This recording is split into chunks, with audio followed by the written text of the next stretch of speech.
창세기 2장 18절부터 25절까지 말씀 제가 봉독하도록 하겠습니다. 18절 여호와 하나님이 이르시되 사람이 혼자 사는 것이 좋지 아니하니 내가 그를 위하여 돕는 배필을 지으리라 하시니라. 여호와 하나님이 흙으로 각종 들짐승과 공중의 각종 새를 지으시고 아담이 무엇이라고 부르나 보시려고 그것들을 그에게로 이끌어 가시니 아담이 각 생물을 부르는 것이 곧 그 이름이 되었더라. 아담이 모든 가축과 공중의 새와 들의 모든 짐승에게 이름을 주니라. 아담이 돕는 배필이 없으므로 여호와 하나님이 아담을 깊이 잠들게 하시니 잠들매 그가 그 갈빗대 하나를 취하고 살로 대신 채우시고 여호와 하나님이 아담에게 취하신 그 갈빗대로 여자를 만드시고 그를 아담에게로 이끌어 오시니 아담이 이르되 이는 내 뼈 중에 뼈요 살 중에 살이라. 이것을 남자에게서 취하였은즉 여자라 부르리라 하니라. 이러므로 남자가 부모를 떠나 그의 아내와 합하여 둘이 한 몸을 이룰지로다. 아담과 그의 아내 두 사람이 벌거벗었으나 부끄러워하지 아니하니라. 아멘. 이 시간 말씀의 제목은 타락전 남자와 여자, 타락전 남자와 여자라는 제목으로 하나님 말씀을 증거하겠습니다. 하나님께서 엿새 동안 천지 만물을 창조하셨습니다. 다섯째 날 새와 물고기를 창조하셨고요. 여섯째 날 땅의 짐승들을 창조하셨습니다. 그리고 여섯째 날 마지막에 아담을 창조하셨습니다. 아담이 창조됐을 때는 모든 창조 세계가 완성된 상태였고 아담은 하나님과 모든 세계 속에서 기뻐하며 안식하며 또 만족을 누리고 있었습니다. 그런데 하나님이 보시기에 아담에게 한 가지 부족한 점이 있었는데 그것은 아담에게는 돕는 배필, 짝이 없었다는 것이죠. 배우자가 없었다는 것이죠. 그런데 아담은 그것에 대해서 처음부터 완전하게 인식하고 있었던 것 같지는 않아요. 아담이 처음 창조됐을 때는 하나님께서 부족함이 없게 하셨기 때문에 하나님 안에서 만족을 누리고 있었는데 하나님이 보시기에는 아직 부족한 것이 있었죠. 그래서 아담에게 먼저 자신에게 이 배우자, 돕는 배필이 필요함을 스스로 깨닫고 인식하게 하시려고 아담에게 먼저 이 동물들을 이름 짓게 하시는 일을 하십니다. 그래서 이 아담에게 하나님께서 각종 들짐승과 공중의 새를 이제 이끌어 가셨다 그랬어요. 그러니까 아담이 새와 동물들을 찾아간 것이 아니라 하나님께서 아담에게 새와 동물들을 이끌어 주신 거예요. 이것을 볼 때 타락 전에 사람들이 얼마나 존귀하고 권위가 있고 능력이 있는지를 알 수 있어요. 하나님께서 함께 하시니까 그 동물들이 다 순종하면서 아담 앞으로 이렇게 오는 거예요. 그래서 어떤 학자들은 타락 전 아담을 가리켜서 육체적이나 정신적으로 정말 강력한 사람이었을 것이다 라고 추정을 합니다. 왜냐하면 고대의 이 훌륭한 용사들 중에도 보면은 사자나 곰을 맨손으로 때려 죽이기도 하는 그런 역사들이 성경에 기록이 되어 있고 다윗의 용사들 중에서도 그런 용사들이 있었고요. 그런 걸 볼 때 이 타락전 아담의 육체나 이런 시력이나 근력 이런 것들이 어떤 동물에 못지않게 강력했을 것이고 아주 능력이 있었을 것이고 그 다음에 아담이 이제 동물들의 이름을 짓는 것을 보니까 이 지각이나 이런 총명, 이해력 분석력, 어떤 그런 것들이 상당히 뛰어났고 그래서 어떤 무지나 어렵거나 이해하기 힘들거나 이런 것이 없이 그냥 지성적으로 온전한 상태였기 때문에 상당히 이 권위가 있고 뛰어난 존재였다라는 것을 이해할 수가 있습니다. 그래서 동물들이 그 동물들을 다스리기에 합당했던 거예요. 동물들이 꼼짝 못하는 거예요. 지금은 우리 인간들보다 더 오래 살고 더 힘있고 더 강력한 동물들이 있잖아요. 타락전 아담에게는 동물들이 함부로 범접할 수 없는 가장 강력한 존재가 인간이었던 거예요. 그런데 이제 동물들이 올 때 아담이 이름을 다 지어요. 지금까지 학자들이 밝혀낸 동물들이 몇 종인지 아십니까? 이렇게 대략적으로 제가 조사해 보니까 한 150만 종에서 한 190만 종 된다 그래요. 지금까지 이렇게 밝혀진 것들만 해서. 아무튼 많은 종류의 이 동물들이 있었는데 그 동물들의 이름을 바로바로 짓는 거예요. 그러니까 바로바로 짓는다는 것은 그 본성과 특성을 바로 분별하고 그 동물들의 성향에 맞게 바로 이름을 지을 수 있는 그런 총명이 있었다는 것이죠. 우리가 사람 이름 하나 짓는 것도 상당히 어렵잖아요. 자녀를 낳아도 이름 지을 때 많은 고민과 시간이 걸립니다. 그런 것처럼 이름을 짓는다는 것은 쉬운 것이 아닌데 이름을 바로바로 지어요. 여러분들은 이름을 한 번에 몇 개까지 외우실 수 있어요? 근데 수만 종의 동물들의 이름을 자기가 짓고 잊어버리지 않았다는 거예요. 강력한 기억력이 있고, 그리고 이름을 짓는 행위는 권위를 행사하는 걸 가리켜요. 이름을 짓는다는 것은 내가 너의 주인이고 내가 너보다 서열이 위라는 것을 가리키는 것이죠. 그래서 아이의 이름을 자기가 짓지 않고 부모가 지어주는 것은 부모의 권위를 가리키는 거예요. 그런 것처럼 동물들은 이제 인간들의 이름을 지어줌으로써 하나님께서 다스리고 정복하라는 그 명령을 잘 수행했던 것이죠. 그런 것을 볼 때 이 타락전의 인간의 그 존귀함과 능력이 얼마나 대단했다는 것을 알 수 있습니다. 그러니까 우리가 이제 저나 여러분들이 다 망가진 거예요. 타락 이후에 다 망가져서 학생들 공부하는 거 힘들잖아요. 네? 또 우리가 어떤 성경 공부하는 것도 힘들잖아요. 이해력이 딸리고 기억력이 딸리고 또 총명이 없잖아요. 그런 것들, 무지와 또 어리석음 이런 것들도 전부 죄로 말미암아 타락하여서 인간이 처음 창조의 선함과 영광을 잃어버린 증거예요. 처음 아담이 창조됐을 때는 얼마나 선하고 위대했는가를 우리가 미루어 짐작해 볼 수 있는 것이죠. 그에게는 이 어떤 자연과학이나 이런 이 물리 세계에 대한 이해력에 있어서도 완벽했고요. 또 영적인 천상계와 하늘과 천사에 대해서도 이해력이 완벽한 거예요. 그러니까 신령한 면, 영적인 면이나 어떤 육신적이고 물리적인 면에서의 모든 면에서 이해력이 완벽했어요. 또 신체적으로도 건강했을 뿐 아니라 정신적으로도 온전했어요. 정신적으로 무지가 없었고 감정의 기복이나 그런 막 화나고 막 슬프고 막 괴롭고 뭐 그런 것도 없이 항상 마음이 평강 속에 있었고 완전한 이해와 지식 속에 있었어요. 그러니까 얼마나 내외적으로 화평했겠어요. 그러니까 외적으로도 뭐 아프고 병들거나 힘든 게 없었어요. 그러니까 우리가 일하면 힘들잖아요.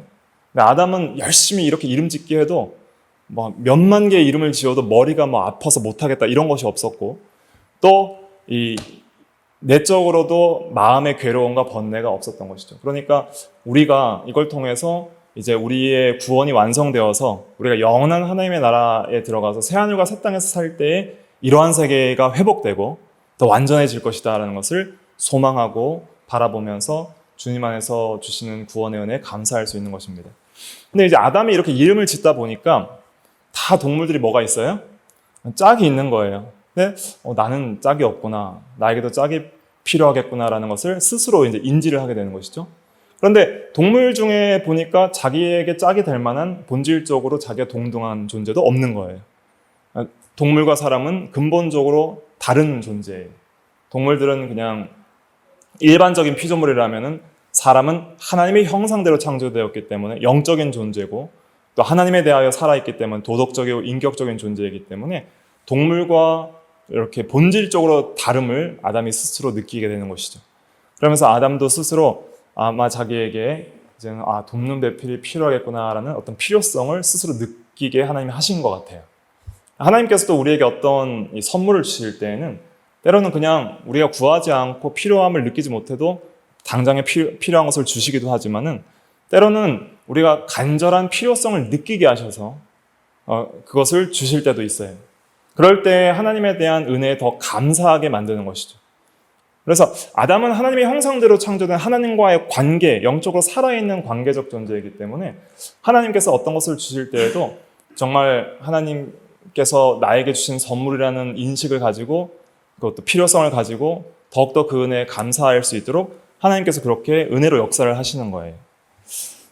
그래서 이름 짓기가 끝난 이후에 그 20절에 보니까 아담이 모든 가축과 공중의 새와 들의 모든 짐승에게 이름을 주니라 아담이 돕는 배필이 없으므로 그랬습니다. 이름 짓기가 끝나고 나서 여전히 또 돕는 배필이 없음을 보게 되는 것이죠.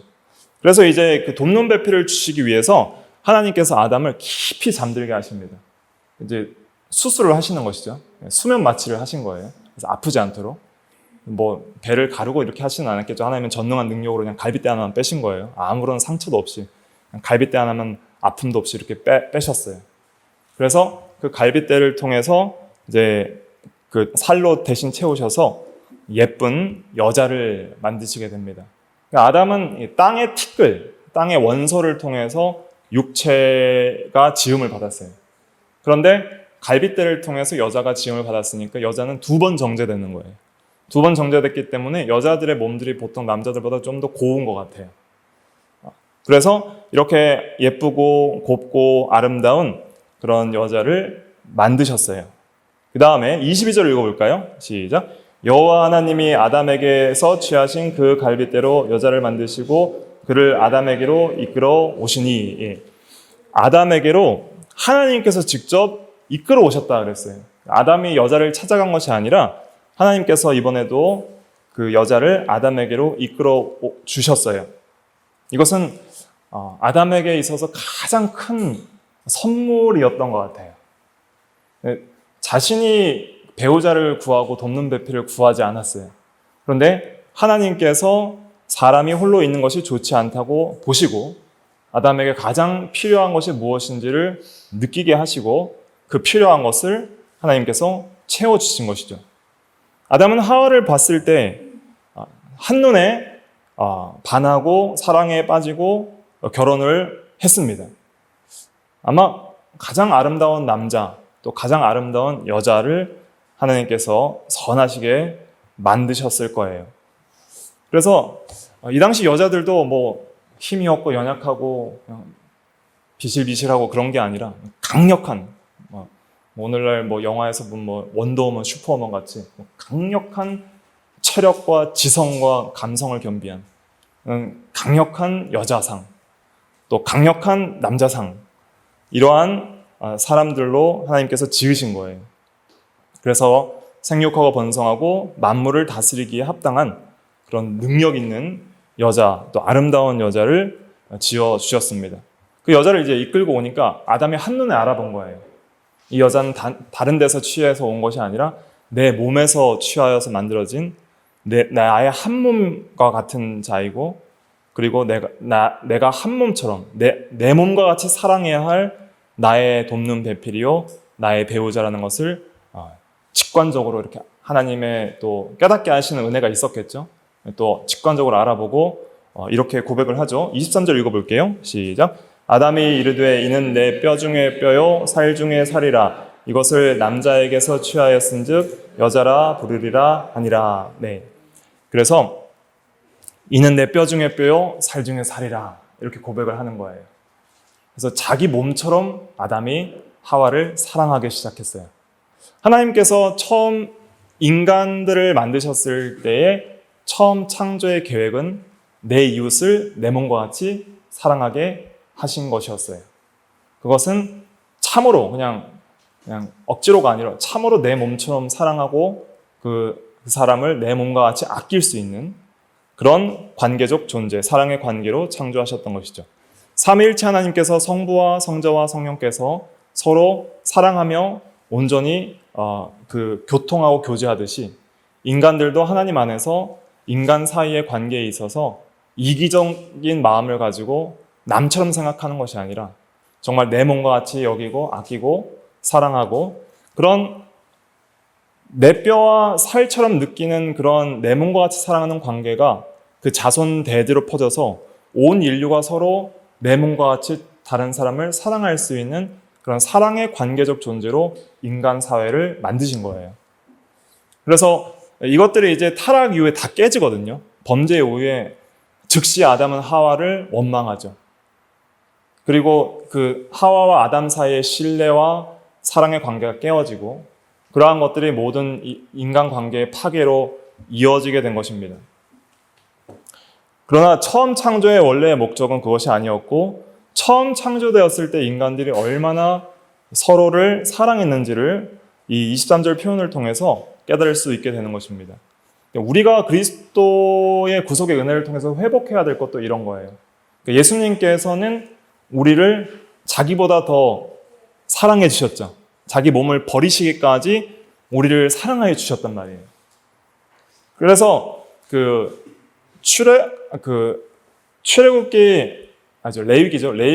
19장 18절에 보면은 내 이웃을 내 몸과 같이 사랑하라 이런 말씀을 하시는데, 예수님께서는 오셔서 새 계명을 주노니 내가 너희를 사랑한 것 같이 너희가 서로 사랑하라 이렇게 말씀하세요. 그러니까 내 이웃을 내 몸과 같이 사랑해야 되는데 그것을 인간들이 지키지 못해요. 그런 마음이 없으니까. 그래서 내 이웃을 내 몸과 같이 사랑한 사람이 없어요. 이 세상에. 타락 이후에는. 근데 오직 한 분이 계신 누가 사랑하셨어요? 예수님이 사랑하신 거예요. 예수님이. 그러니까 예수님이 오셔서 이제 새 계명을 주시는데 요한복음 13장에서 주시죠. 요한복음 13장에 보면은 34절 같이 한번 읽어볼까요? 시작. 새 계명을 너희에게 주노니 서로 사랑하라. 내가 너희를 사랑한 것 같이 너희도 서로 사랑하라. 예. 그래서 이제 진짜 이웃사랑의 본이 뭔지를 예수님이 보여주시고, 내가 이제 너희를 사랑한 것처럼 나처럼 너희도 사랑하라 이런 말씀을 주셔요.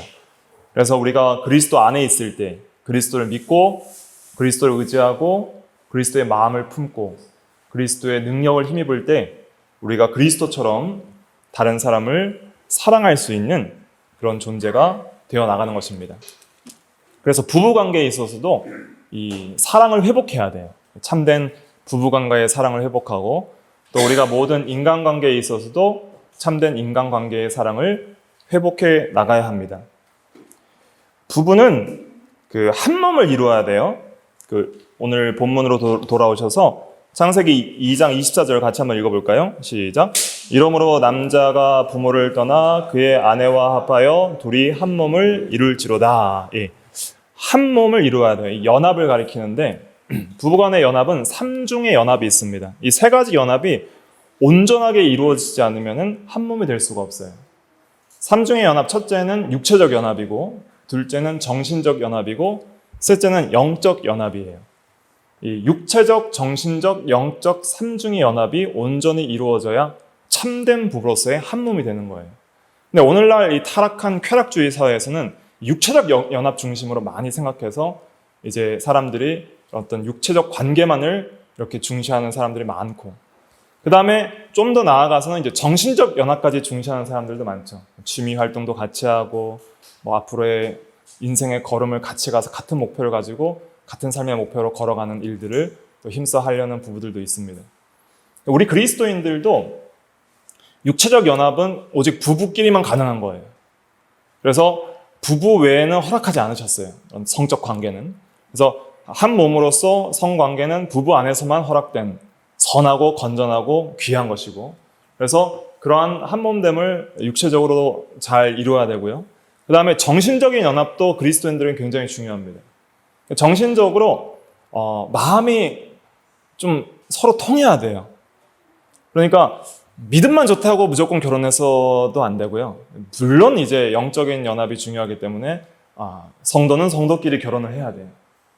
영적인 연합이 없으면은 정신적인 연합이나 모든 연합들이 궁극적 연합이 다 깨지기 때문에 신앙 안에서 결혼해야 되는데, 신앙도 중요하지만은 이 정신적으로 마음이 서로 통하고 서로 사랑하고 서로 이 어떤 말이 좀 통하고 하는 것들이 굉장히 중요합니다.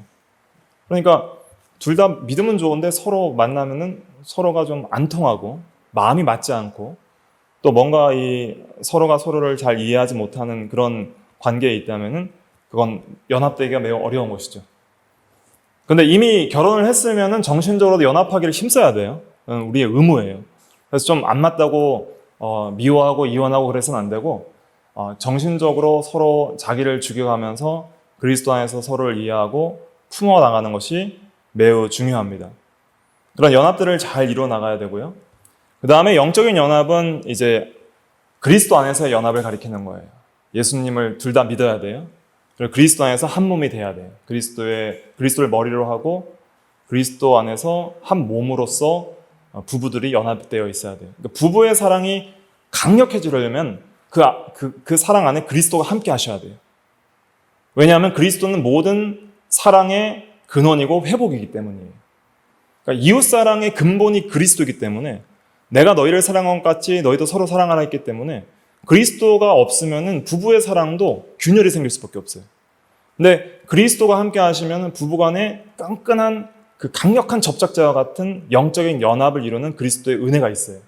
그래서 그리스도의 은혜 때문에 부부간에 서로 허물을 용서하고 서로 주 안에서 더욱더 강력한 연합과 사랑을 경험해 나갈 수 있는 것입니다. 그래서 남편이나 아내나 그 그리스도를 가장 사랑해야 돼요.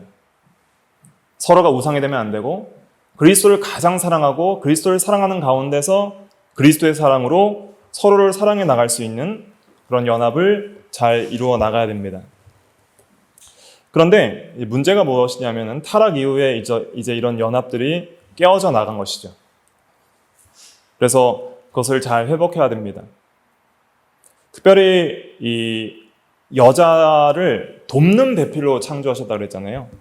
그래서 남자와 여자의 동등됨과 차이를 잘 이해하시는 게 중요해요. 남자와 여자는 동등된 똑같은 하나님의 형상대로 창조된 인간이고요. 그래서 하나님의 형상으로서의 동일 본질이기 때문에 둘이는 그런 존재론적으로 본질적으로는 동등된 그런 존재예요. 그런데 권위와 질서에 있어서는 차별이 있어요. 아담이 먼저 창조되었고 그 다음에 하와를 돕는 배필로 창조하셨어요. 이것은 남편이 여자의 머리가 되게 하셨고 여자는 남편을 돕는 배필로 창조하셨다는 거예요. 그런데 여기서 돕는 배필이라는 의미에 있어서의 돕는이라는 뜻은 무엇이냐면은 이것은 하나님께서 우리를 어려움 가운데서도 돕는다라는 그런 하나님의 도움에도 이 돕는을 써요. 히브리어로는 에제르라고 하는데 한번 따라해 보실까요? 에제르라고 하는데 우리가 좀 전에 예배 전에 찬송했던 시편 121편 찬송에도 보면은 내가 산을 향하여 눈을 들리라 나의 도움이 어디에서 올까? 나의 도움이 천지를 지으신 여호와께로부터로다 이렇게 고백하잖아요. 그 천지를 지으신 여호와께로부터 도움이 온다 할 때 이 도움도 에제르예요. 그러니까 하나님이 능력과 힘을 불어넣어준다. 능력과 힘을 준다는 도움. 그런 도움, 이 강력한 도움을 가리키는 거예요. 그냥 적당한 어떤 종으로서 하인으로서 그렇게 종살이하고 섬기는 그런 도움이 아니에요. 그러니까 남편이 남편으로서 남편다운 역할과 삶을 살아갈 수 있도록 내적 원동력과 외적인 힘, 뭔가 이 여자, 이 아내가 없으면 남편답게 살 수 없는 그 정도로 중요한 필수적인 도움과 힘이 되는 그런 존재가 이 아내라는 거예요. 그러니까 아내는 이런 강력한 돕는 배필로서 남편이 남편으로서의 역할을 잘할 수 있도록 힘을 불어 넣어주는 그런 존재가 돼야 된다는 것이죠. 그래서 이 여자를 이제 갈빗대로 만드셨어요. 그래서 이 갈빗대로 만드신 이유에 대해서 훌륭한 청교도 주석가 매튜 헬렌은 이렇게 해석했는데 이제 머리뼈로 만드시지 않은 이유는 이제 여자가 남자를 강압적으로 지배하지 못하게 하시기 위함이요. 또 다리뼈로 만드시지 않은 이유는 남자가 여자를 이렇게 짓밟지 못하도록 하시기 위함이요. 옆구리 이 갈빗대에서 취했다는 것은 동등한 위치에서 취하셨다는 의미인데 특별히 이 갈빗대는 굉장히 소중한 뼈잖아요. 내장기관을 보호하고. 근데 이 갈빗대를 팔 밑에서 취했다는 것은 남자가 여자를 이렇게 좀 잘 보호해줘야 된다는 그런 의미도 내포할 수 있고요. 또 여자가 남자의 많은 사랑을 받을 수 있도록 가슴 가까운 데서 취하셨다. 이렇게 은혜롭게 해석을 했는데 이렇게 여자가 참 동등하면서도 또 구별된 존재로서 아주 남자에게 가장 귀한 존재로 그러니까 이 세상에 어떤 존재보다 자기 아내는 가장 귀한 존재예요. 그러니까 여러분들이 부부간에 있어서 이 세상의 어떤 존재보다 자기 남편과 아내가 가장 귀하고 소중한 존재인 것을 생각을 해야 됩니다. 그래서 우리가 더운 물과 찬물이 같은 물이지만 다르잖아요. 또 빨간색과 파란색이 같은 색이지만 다르잖아요. 그것처럼 남자와 여자도 같은 하나님의 형상대로 창조된 피조물이지만 그 어떤 차등이 있는 거예요. 그러니까 이것은 어떤 권위와 또 어떤 기능의 차이예요. 그래서 생물학적으로도 남성과 여성이 다르고요. 신체적 구조가 다르고 또 내적 성품의 차이가 있어요. 남자들은 보통 좀 직관과 이성, 논리, 사고력 이런 데에 있어서 보통 여자들보다 많이 발달이 되어 있다면 여자는 어떤 이 감성, 남자보다 좀 더 직관력이 더 뛰어나죠. 여자들이 직관과 감성에 뛰어나죠. 그래서 어떤 가정을 잘 지킬 수 있는 그런 능력들이 더 여자들이 뛰어난 것 같아요. 그런 내적 성품의 차이가 있어요. 그래서 남성성이나 여성성 모두 하나님의 선하신 성품을 반영하는 거예요.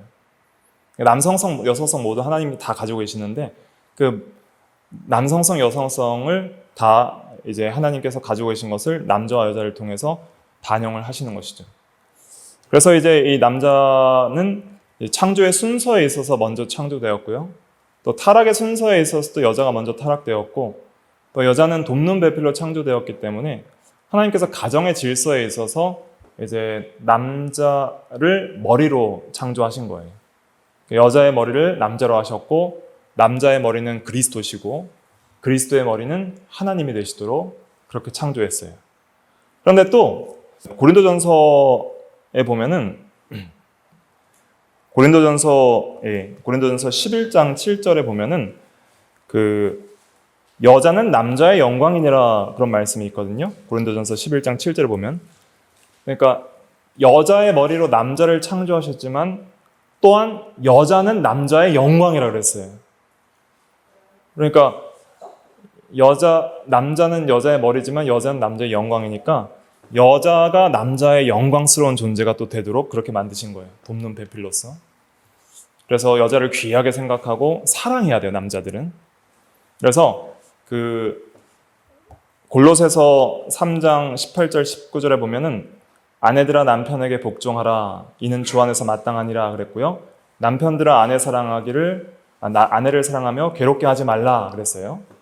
그 다음에 우리 또 한 구절을 찾아볼게요. 이것은 에베소서 5장 한번 찾아볼까요? 에베소서 5장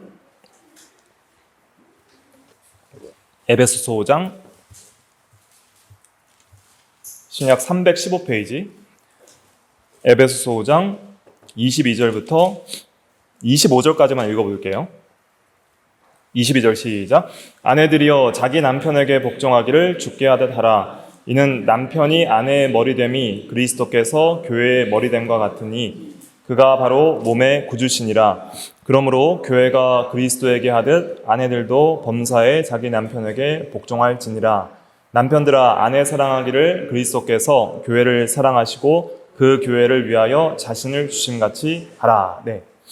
그래서 먼저 아내는 교회가 그리스도에게 복종하듯이 잘 복종하라는 거예요. 또 남편은 그리스도께서 교회를 사랑하시고 자신을 내어주신 것 같이 사랑하라는 거예요. 그래서 남편은 아내를 위해서 목숨을 버릴 수 있을 정도로 아내를 사랑해야 됩니다. 자기 목숨보다 아내를 사랑하라는 거예요. 그 다음에 아내는 자기 남편을 교회가 그리스도를 복종하는 것처럼 잘 섬겨주라는 거예요. 이것은 무슨 종처럼 굴욕당하는 그런 삶을 살아라는 뜻이 아니에요. 가부장제적인 권위를 말하는 것도 아니에요. 이것은 남편으로서의 권위와 지도력을 잘 행사할 수 있도록 도우라는 거예요. 아내가 남편의 권위와 지도력을 잘 인정해줘야 됩니다. 남편들이 보통 바깥 일을 많이 하시잖아요. 직장에서 얼마나 힘들게 일을 해요. 때로는 무시와 멸시를 당하기도 해요. 그런데 집안에서 아내 한 사람만 남편을 인정해주면 남편은 살아요. 살만해요. 그리고 힘을 얻는 거예요, 거기서. 그래서 남편이 좀 자기가 보기에 좀 부족한 면이 있어도 긍정적인 면을 잘 키워주고 또 부족한 면을 보완할 수 있도록 도와줘야 돼요. 힘과 능력을 불어줘야 돼요. 그래서 아내들도 굉장히 강해야 됩니다.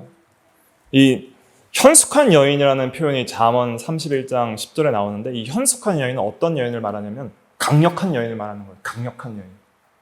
그러니까 진리에 있어서 지식에 있어서 강하고 어떤 그 현숙한 여인 보면은 살림도 정말 잘하고 이익도 많이 내고 궁핍한 자들도 도와주고 말도 잘해요.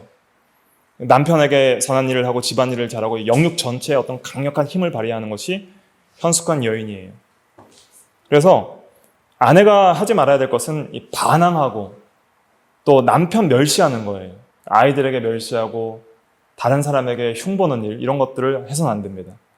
우리가 특별히 어떤 믿을 만한 교육자나 신앙의 인물들에게 남편의 신앙과 남편의 부족함을 해결하기 위해서 조언을 구하는 그런 일을 위해서 남편의 어떤 허물들을 상담할 수는 있겠지만은 함부로 믿지 못하는 모든 일반적인 대중들에게 남편의 허물들을 드러내서 남편을 멸시하는 말을 하는 것은 큰 잘못입니다. 어떤 사모님은 목사님 욕을 뒤에서 그렇게 한대요. 그러니까 이제 농담 삼아서 하는 일이지만은 그것이 성도들에겐 덕이 안 돼요. 그런 것처럼 남편의 권위를 아내가 잘 인정해주고 좀 자기 눈에 마음에 안 들어도 무시해서는 안 돼요. 그러니까 남편이 아내에게 무시당한다고 생각하면 사회에서 아무리 이 혁혁한 공을 세운다 하더라도 힘을 잃어요.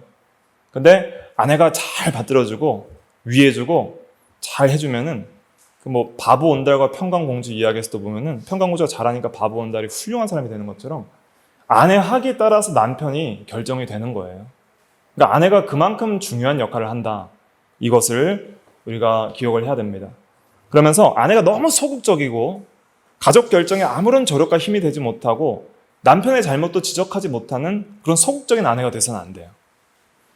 권위의 복종, 남편을 머리로 한다는 것은 어떤 소극적인 자세를 가리키는 것이 아니에요.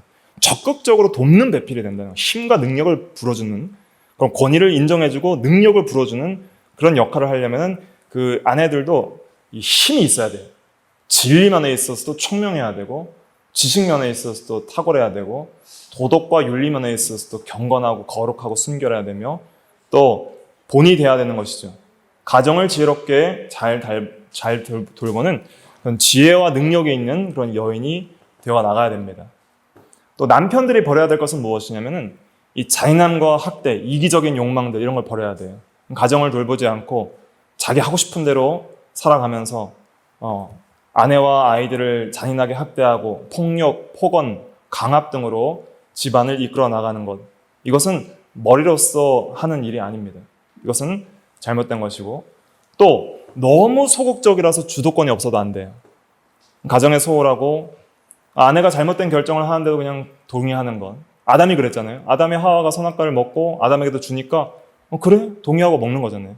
이것은 남편으로서의 머리 역할을 못한 거예요. 가정을 잘 다스리지 못한 것이고 그러한 예를 보면 아합이 이세벨에게 그냥 복종하고 다녔던 것, 또 솔로몬이 여러 이방 여자들에게 복종하고 우상 숭배에 빠졌던 것, 이런 것들이 남편으로서의 권위를 행사하지 못한 것이다 할 수 있습니다.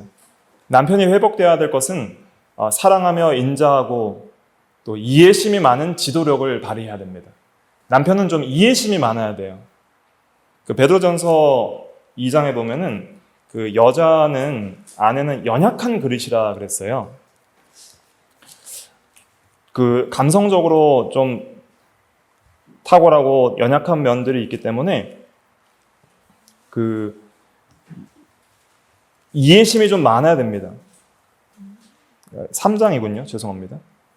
베드로전서 3장에 보면은 7절에 나오죠. 베드로전서 3장 7절에 보면 남편들아 이와 같이 지식을 따라 너희 아내와 동거하고 그를 더 연약한 그릇이요 또 생명의 은혜를 함께 이어받을 자로 알아 귀히 여기라. 이는 너희 기도가 막히지 아니하게 하려 함이라 그랬습니다. 부부싸움 하면 기도가 막혀요. 그러니까 연약한 그릇인 줄 알고 항상 귀히 여겨야 돼요. 그래서 남편들은 부부 사이에서 자존심을 버려야 됩니다.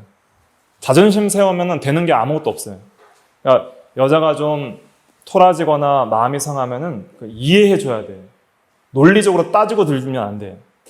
잘잘못을 따지고 들지 말고 그 아내의 말을 잘 들어주고 먼저 받아주고 마음을 잘 이해하고 대화를 잘 들어주고 동의해 주는 것, 공감해 주는 게 매우 중요합니다. 그렇게 하면은 남편이 공감해 주면 여자가 스스로 잘잘못을 스스로 분별해서 알려줘요. 그럼 모든 문제가 해결이 되는 거예요. 근데 남자들은 여자들이 막 화를 내고 이 감정이 상한 것을 호소하면은 그거 논리적으로 따지려고 하거든요. 네가 이건 잘못한 거고 이건 맞고 이건 틀린 거야 이렇게 말을 해버리면은 끝까지 관계가 회복이 안 돼요. 그래서 먼저 마음을 잘 받아주고 이해해주고 참아야 돼요. 자존심을 굽히고 자기가 먼저 사과할 걸 사과하고 또 이해할 걸 이해하면은 여자들이 마음이 풀어져서 스스로 또 자기가 또 모든 것을 바르게 잡아나가게 되는 것입니다. 그래서 좀 그리스도를 한번 생각해 보세요. 이게 남편과 아내는 그리스도와 교회의 비유예요. 그리스도와 교회가 원형이고요. 남편과 아내가 모형이에요. 자, 그리스도와 우리를 생각해 보세요. 우리가 그리스도의 신부예요. 그리스도가 우리의 남편이에요. 우리가 그리스도께 너무 많이 잘못하죠. 투정 많이 하고 원망 많이 하고. 그런데 그리스도는 다 받으시잖아요. 다 받으시면서 온유하게 우리를 책망하시고 권면하시고 또 우리의 고통을 다 체휼하시고 동감하시고 동정하시고. 그래서 이해 많은 최고의 남편은 그리스도인 거예요. 우리 모든 성도들, 우리 모든 신부 성도들의 남편은 그리스도는 이해심이 무한하시고 우리를 동정하시고 가장 지혜롭게 우리를 권위 있게 인도하시는 남편이십니다. 그것을 본받아서 우리 남편들이 그렇게 해야 되는 거예요. 남편들이 무게가 커요. 책임이 커요. 그리스도를 본받아서 가정을 이끌어야 되는 거예요. 아내들은 온유한 교회처럼 잘 섬기고 받들어주고 또 이렇게 능력 있는 그런 아내가 되어서 돕는 배 빌려서 잘 협력해 나가야 하는 것입니다. 이러한 것들이 회복되려면 우리가 성경의 진리의 이해에 있어서 충만해져야 돼요. 그리고 그리스도의 성품을 닮아가는 은혜의 역사들을 경험해야 됩니다. 예수님을 좀 많이 닮아가게 해주시옵소서. 그래서 참된 남편과 참된 아내상을 회복하고 경건하고 거룩한 가정이 회복될 수 있도록 힘쓰셔야 됩니다. 그러니까 아직 결혼하지 않은 청년들은 이런 경건한 가정과 온전한 가정을 이루도록 꿈꾸셔야 돼요. 함부로 그렇게 아무 배우자나 그냥 마음간으로 사귀어서는 안 되고 내가 먼저 좋은 남편감, 아내감이 돼야 돼요. 그렇게 하면은 하나님이 하와를 이끌어주신 것처럼 가장 훌륭한 돕는 배필을 주신다는 거예요. 선물이에요. 아내는 선물이에요. 잠언 31장 10절에 보면 누가 현숙한 여인을 찾아 얻겠느냐. 그의 값은 진주보다 더하니라 그랬어요. 현숙한 여인 얻는 것은 하나님의 선물이고 진주보다 더한 귀한 거예요. 그래서 이러한 믿음으로 사는 것이 중요합니다. 그 다음에 마지막 2장 25절 같이 읽어볼게요. 시작. 아담과 그의 아내 두 사람이 벌거벗었으나 부끄러워하지 아니하니라. 네, 벌거벗었으나 부끄러워하지 않았다는 것, 이것을 우리가 깊이 있게 생각을 해봐야 됩니다. 이 부끄러워하지 않았다는 것은 단순히 옷을 안 입었는데 안 부끄러웠다는 그런 육체적 의미로 말하는 것은 아니에요. 물론 육체적으로도 부끄러움이 없었을 거예요.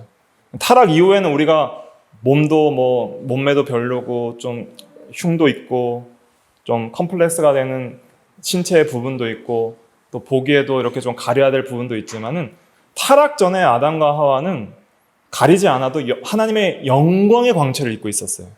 하나님의 영광을 반사하는 존재이기 때문에 빛을 입고 있었을 것이고, 왜냐하면 부활하신 예수님이 햇빛보다 강력한 빛을 반사하셨고 우리 부활체도 별과 같은 빛을 반사할 것이라 그랬으니까 어떤 영광의 빛을 입고 있었고 어떤 동물보다 가장 아름답고 존귀한 모습을 가지고 있었을 거예요. 우리가 부활하면 또 부활한 몸은 옷을 안 입을 것이기 때문에 그런 영광을 입고 있을 것이기 때문에 그런 외적으로도 부끄러울 것이 없었다는 거예요. 그러니까 어떤 육체적인 외적인 컴플렉스나 하자가 없었다는 거예요. 우리가 육체적으로도 어떤 자기의 부끄러움을 가리고 싶은 것들이 있잖아요. 근데 그것보다 더 중요한 건 뭐냐면 여기서 부끄러워하지 않은 근본적인 것은 내적으로 영적으로 죄가 없었다는 뜻이에요. 그러니까 어떠한 사람에게 자신의 전 마음과 자신의 모든 속을 다 드러내 보여주어도 떳떳했다는 거예요.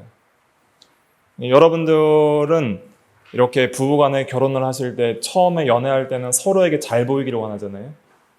그러다가 이제 어느 정도 자기의 속에 있는 이야기들 하고 자기의 부끄러운 것까지도 서로 친밀하게 품어줄 수 있는 관계가 되면은 부부 사이에는 별로 부끄러울 것이 없어지는 거예요.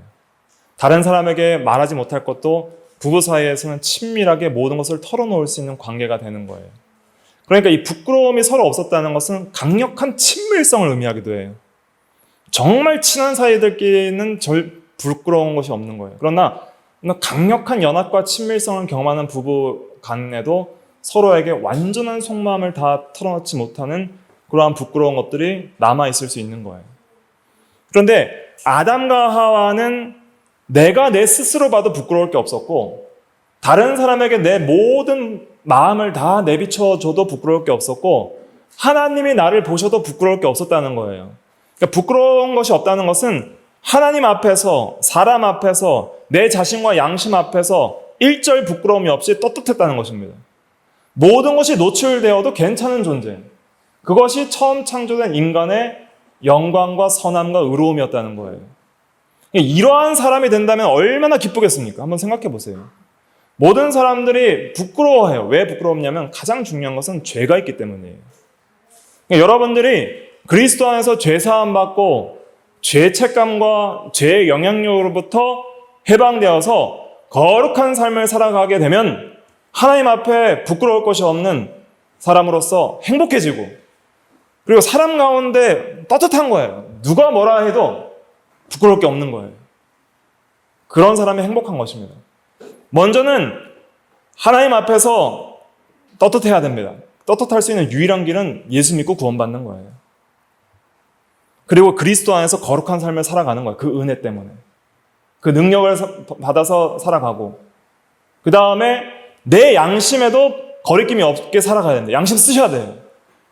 양심을 써서 내가 보기에 내가 안 부끄러워야 돼요. 내가 보기에 내가 안 부끄러워도 하나님 보기에 내가 부끄러울 수 있어요. 하나님은 나의 양심보다 크시기 때문에. 근데 내가 보기에 부끄러울 정도면 하나님 보기에 얼마나 부끄러웠겠어요. 그래서 아담이 죄짓고 당장 하나님의 낯을 피하여 동산나무에 숨어버린 거예요. 부끄러우니까. 하나님 보기 싫은 거예요. 그러니까 죄짓고 나아가는 사람은 성경 보기 싫어해요. 하나님 보기 싫어해요. 예배드리기 싫어하고 기도하기 싫어해요. 부끄러우니까. 그런데 그리스도 안에서 구원받은 성도들은 그 은혜에 감사해서 이제 그 영적 친밀감이 있기 때문에 하나님께 나아가는 거예요. 사랑 때문에 나아가는 거예요. 예수님이 나를 위하여 부끄러움을 당하셨죠. 벌거벗겨서 십자가에 죽으신 거예요. 옷 입고 죽으신 게 아니라. 모든 수치와 죄를 다 짊어지시고 죄인들과 괴수와 함께 달려 죽으셨어요. 죄인으로 취급받으셨어요. 그렇게 부끄러움을 당한 거예요. 죄인들은 얼굴 못 들고 살잖아요. 그런 부끄러움을 예수님이 대신 당하시고 우리의 부끄러움을 가려주셨어요. 그래서 우리에게 가죽 옷을 입혀주듯이 예수 그리스도의 옷을 입혀주셔서 우리가 하나님과 사람 앞에 또 자기 양심에게 부끄러움이 없게 해주신 은혜를 베풀어 주신 것입니다. 그것이 구원의 은혜예요. 구원받은 우리들은 이제는 이 부끄러움 없이 살아야 돼요. 부끄러움 없이 살기 위해서 그리스도를 더욱 의지하고 하나님의 은혜를 많이 받아서 그 좋은 그리스도인이 뭐냐면은 자신과 하나님과 사람 앞에 부끄러움 없이 사는 거예요. 이게 거룩한 삶이에요. 뭐 예배 시간 잘 지킨다고 성도인 척하고 다닌다고 그것이 거룩한 것이 아니라 내 자신에게 다른 사람에게 하나님 앞에 부끄러움이 없이 살아야 됩니다. 지금까지 부끄러운 짓 했던 은밀한 것들이 있으면 그거 회개해야 돼요. 자기만 알고 지었던 모든 죄들 회개하고 내려놓고 그리스도의 은혜를 구해야 돼요. 그리스도 안에서 죄사함의 은혜를 받은 자는 그리스도 안에서 이 죄의 영향력, 죄의 세력, 죄의 능력으로부터 해방될 수 있도록 하나님의 은혜를 구해야 되는 것이죠. 그래서 우리가 결국 마침내 이제 영광스러운 천국에 들어갈 때에는 아무도 부끄럽지 않을 거예요. 아무도. 얼마나 감사해요. 새하늘과 새 땅에서 그리스도와 함께 이제는 모든 사람들이 이제는 어떤 죄악의 담이 없이 모두가 서로를 온전히 알고 사랑하는 그 세계에 들어가게 되는 거예요. 회복. 처음 창조의 세계보다 더 완전한 그리스도 안에서 새 창조의 세계에 들어가게 되는 거예요. 그 소망을 가지고 우리가 믿음으로 현재를 부끄러움 없이 살아가도록 해야 되겠습니다. 다 같이 기도하겠습니다.